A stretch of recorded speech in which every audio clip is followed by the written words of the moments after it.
So to the choir, the bunch of the choir members were asking, what happened?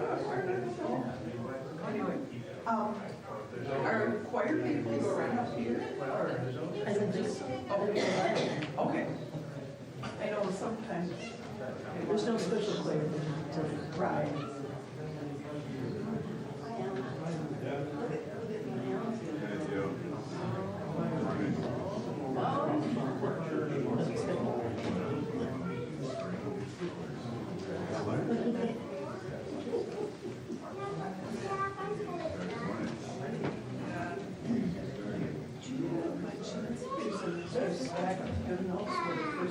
Under your seat.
It's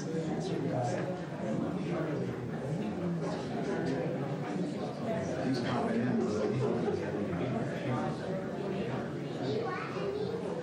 It's pretty moving last week.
If we hold for 5 minutes, Oh, yeah.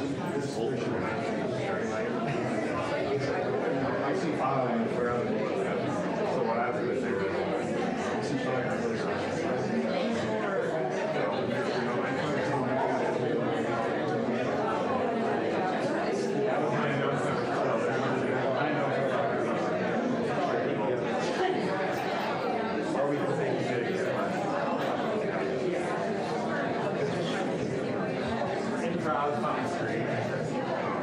So we have so many people here that we've run out of bulletins, and we're printing more right now.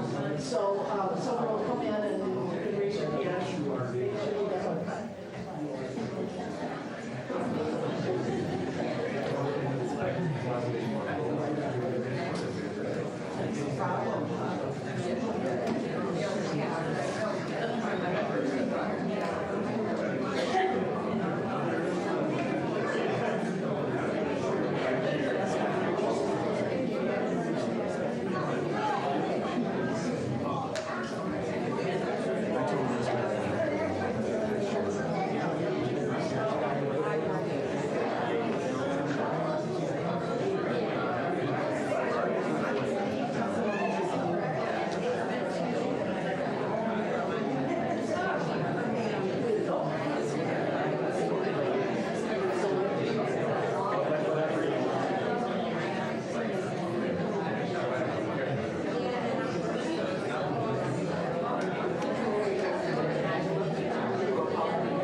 Good morning and welcome to Fountain Street Church. My name is Margie Dirks Peterson. I'm one of the clergy here. We are having our first service in the chapel, and I was explaining to some new people that the reason we move in here in the summer is because it's too hot in the sanctuary and because attendance is usually a little bit lower in the summer. So I'm really glad to see you all here, and I hope you're not too cold. It was chilly when I got in here, but now that all your bodies are in here, it's a little bit better. Our invitation to worship this morning comes from a poem called Summer Warmth by Helen Cohen. We stand at the edge of summer. The sun has at last warmed us enough that we begin to trust in its presence. The last burst of spring blossoms, lavender and white and deep pink banks of rhododendron are giving way to summer peonies and roses. O source of the turning seasons, of earth, of life, of promise gradually becoming fulfillment, may your people find a lightening of the burdens with the brightening of the sky.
The reading today is from Reflections on the Art of Living by Joseph Campbell.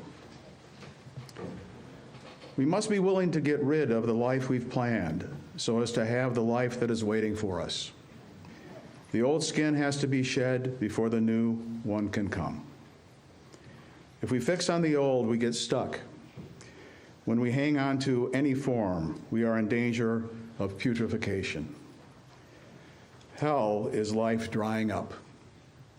The hoarder, the one in us that wants to keep, to hold on, must be killed. If we are hanging on to the form now, we're not going to have the form next.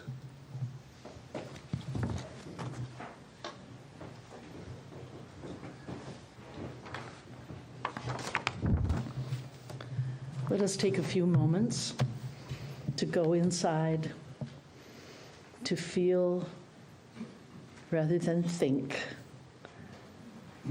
Maybe close your eyes if it makes it easy to do that, and feel our presence here together. Feel our presence with one another in this space and in all the larger spaces that we inhabit.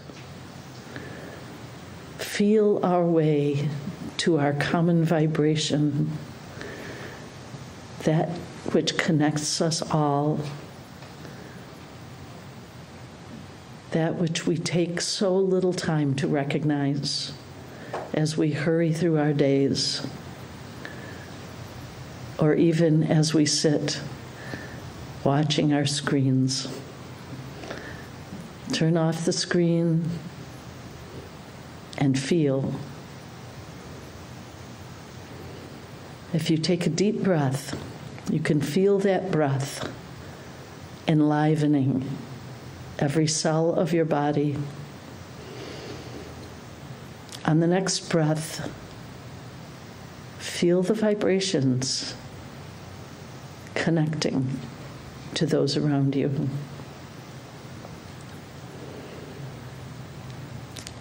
I will leave you a moment to feel those things.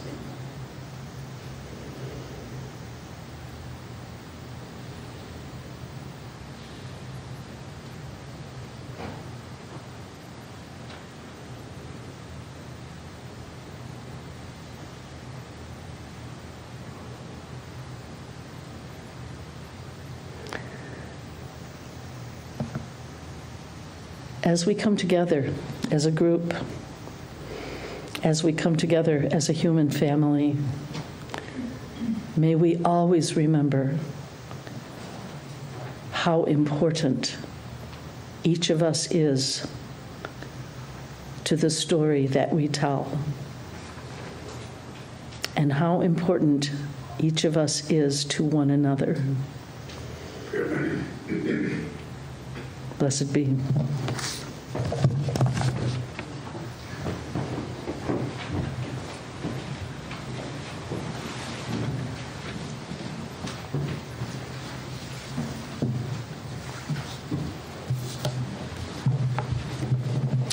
Well, good morning, everyone.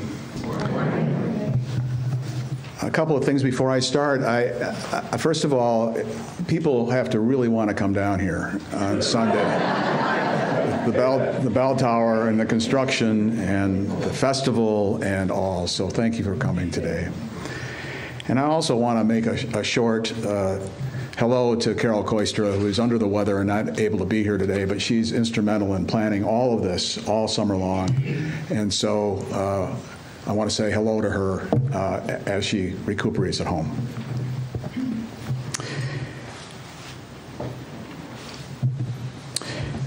My parents both grew up in the small town of Lake City, Michigan, just to the northeast of Cadillac.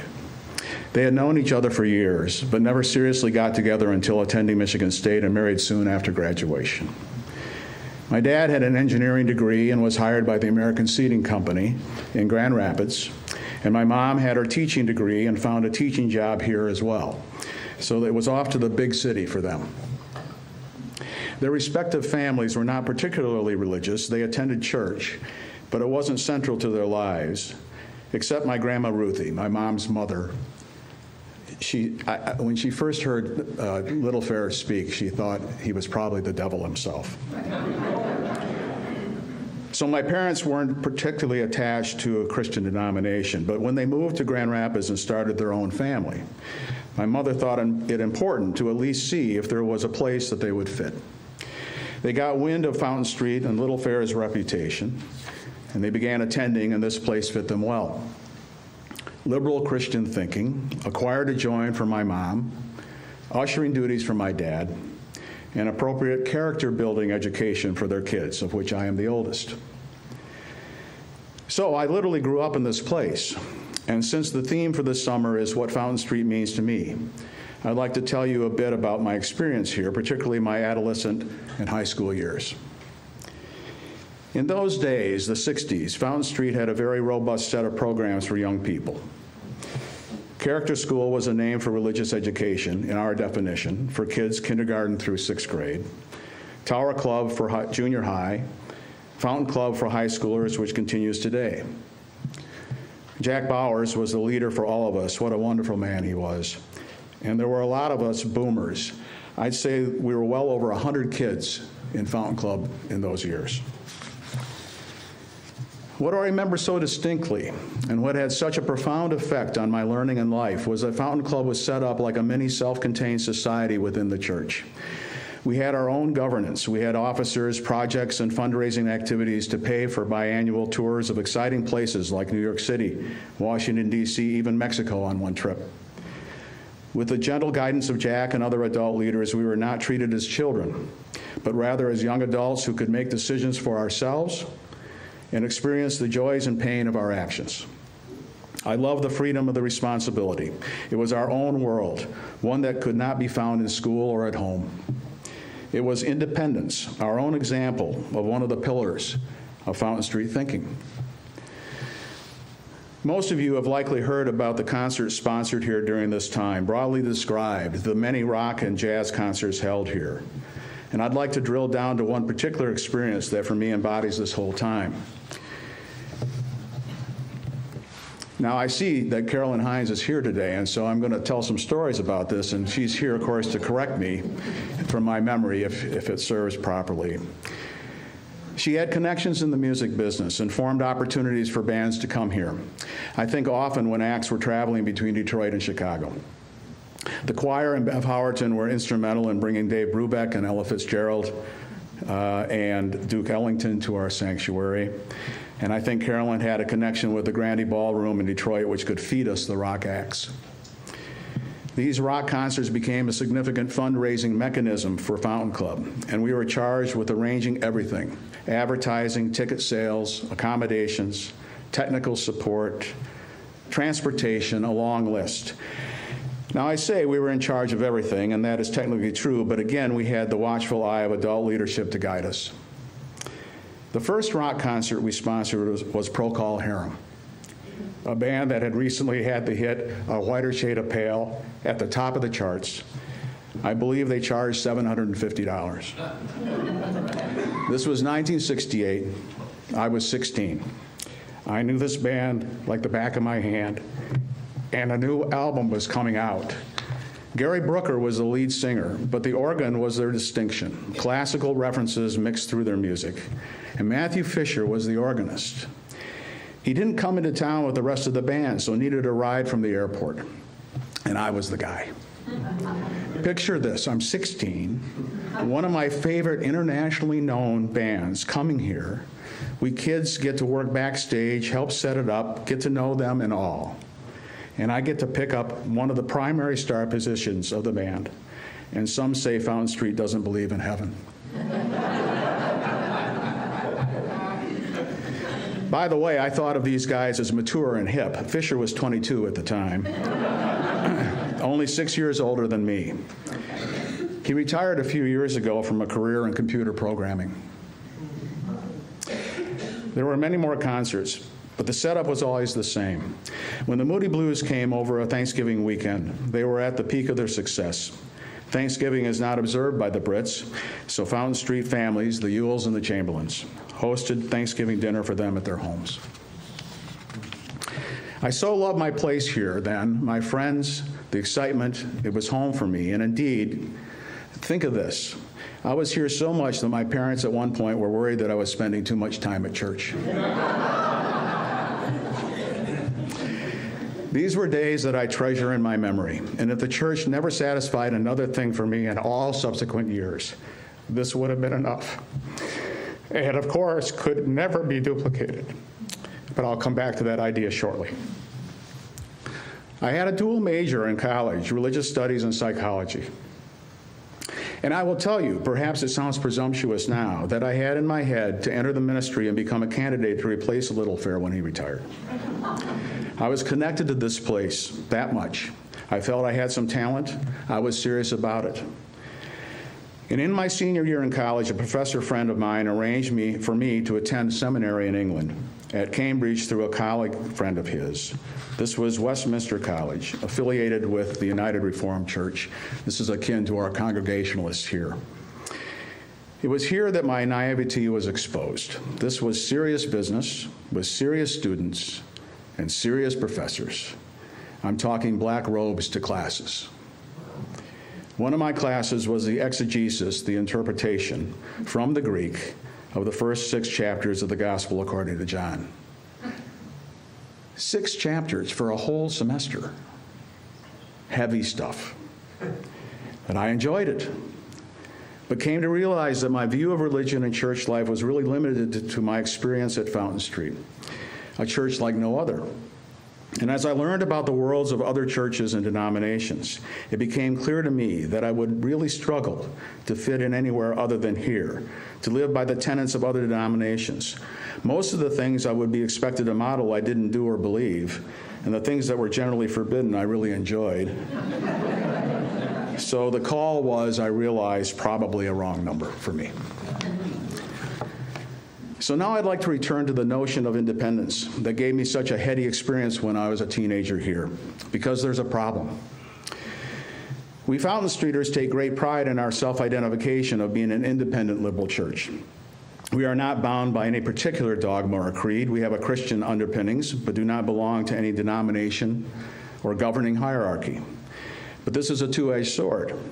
Indeed, we are always working without a safety net, without affiliations in the greater church world who can give us guidance, support, affirmation of our direction. Some expand the concept of independence into personal behavior, the "you're not the boss of me" attitude. But it can also turn ugly and combative if something happens that doesn't sit well with members of the congregation. Yet the whole congregation lives in this dilemma. How do we promote a sense of community when many in the congregation consider themselves to be independent contractors? In past talks, I've described our history as a cool intellectualism.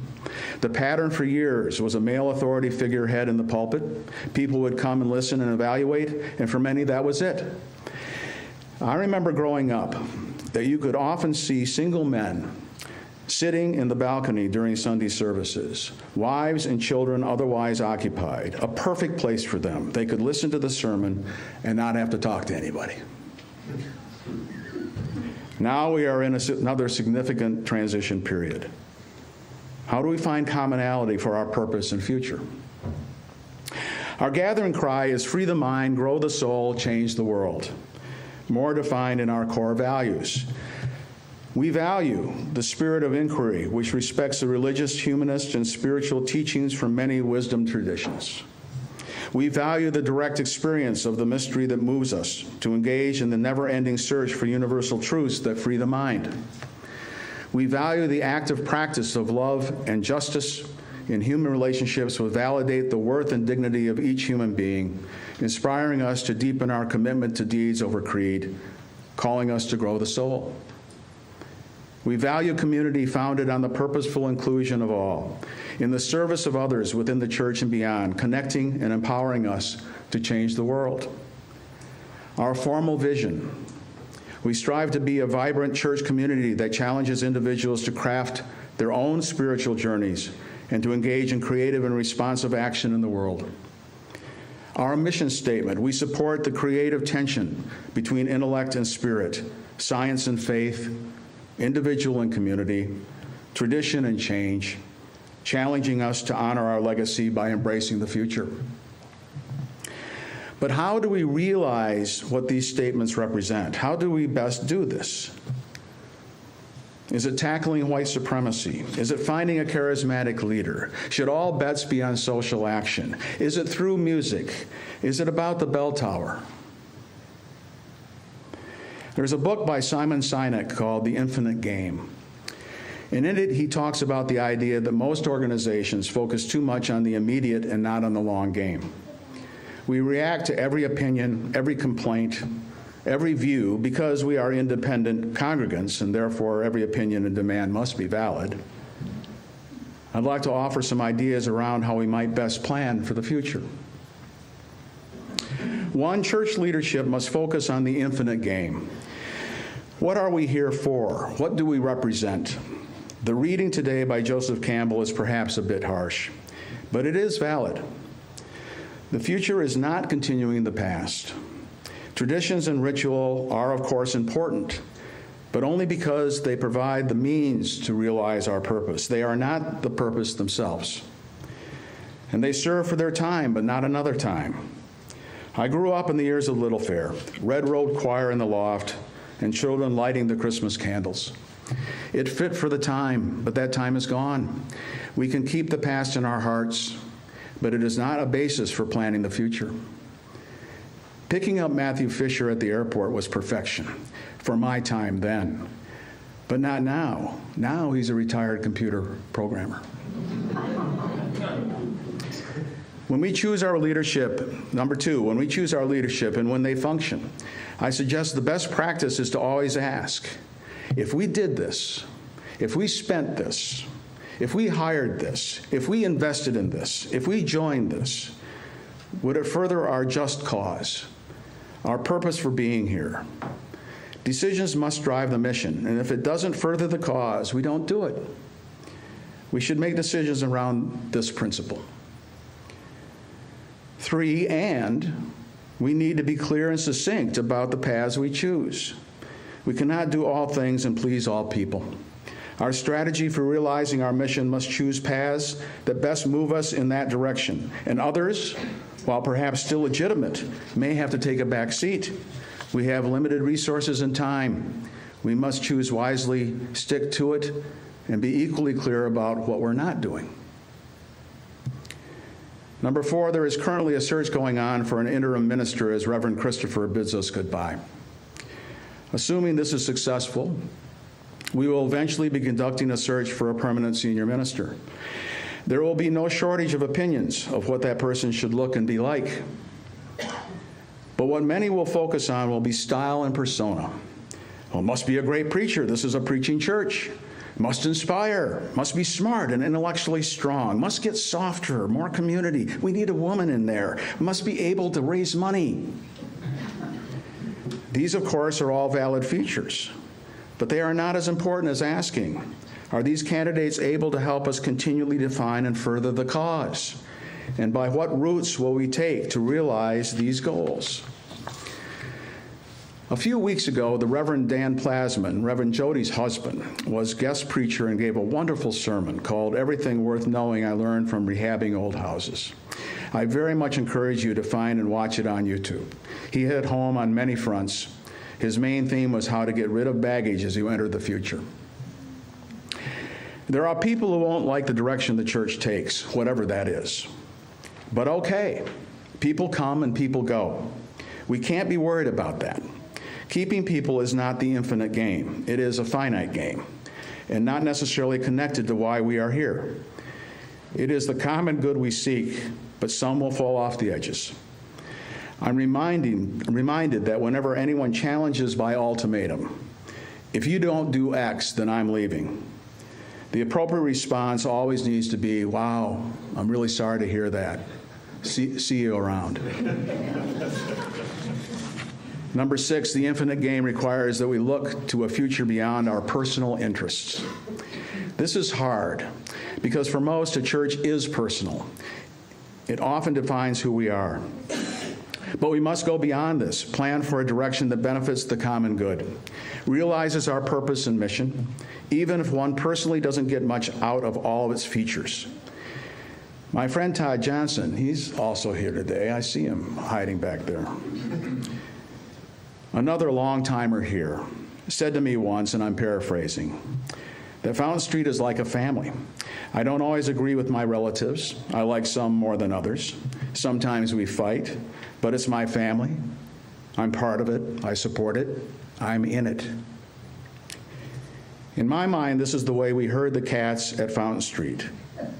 Define how our purpose can be accomplished, pursue the direction with confidence and in the face of criticism, and believe that we will be successful because of our attraction to others. We overcome the disagreements with love, kindness, and tolerance. This is what Fountain Street means to me.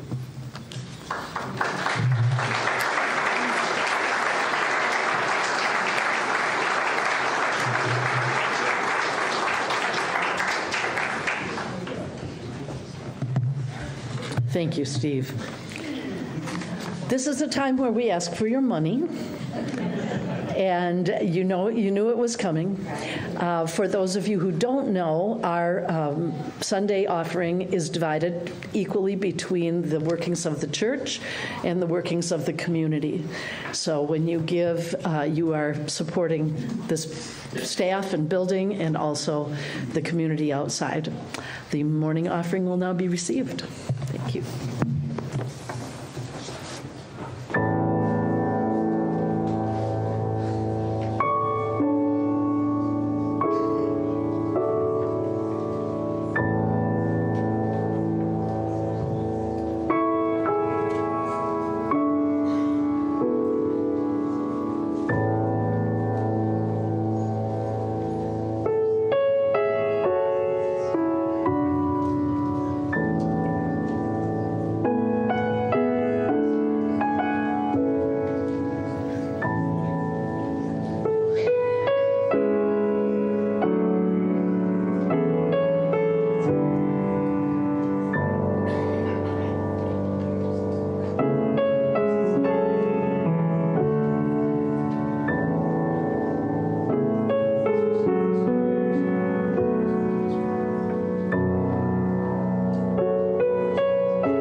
Are there any announcements that people have that should be put out there right now? Okay, read your beat. And if you don't get the beat, let somebody know and we'll make sure you get on the list. That's our weekly email that goes out with all the announcements of things that are coming up. And you'll also notice on the table where the bulletins were that there's a list of the speakers for the summer. So pick one of those up if that interests you. Thank you to everyone who made this service possible today. Thank you to Steve and to Todd and to our AV staff and ushers. Take this with you as you go. On this glorious summer day, may we remember our community and our place of belonging within it. May we take our sense of belonging and include others in it, in ever-widening circles. May we, even in the depths of worry and despair, always remember the dance of interconnectedness that gives our lives joy. Blessed be.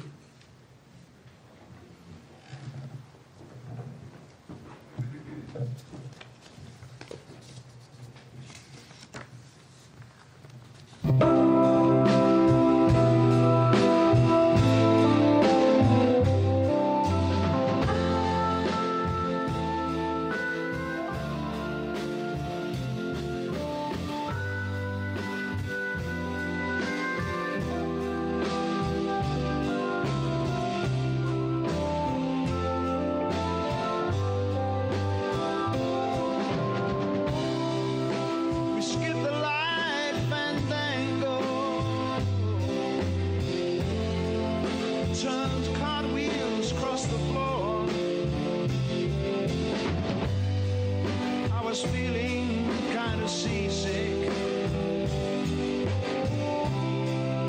The crowd called out for more.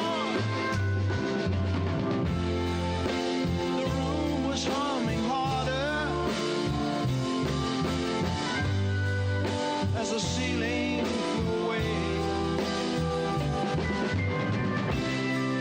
When we call out for another drink,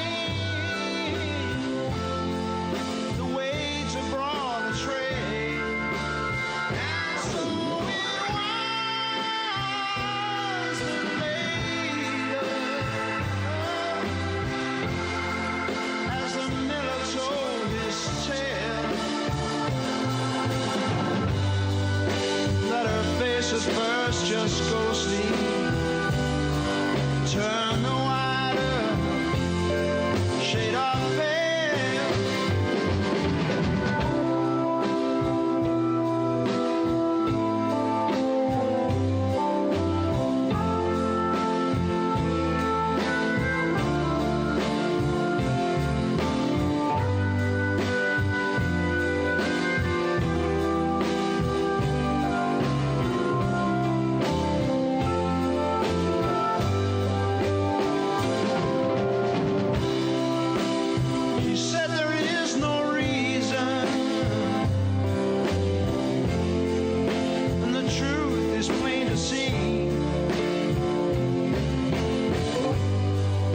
I want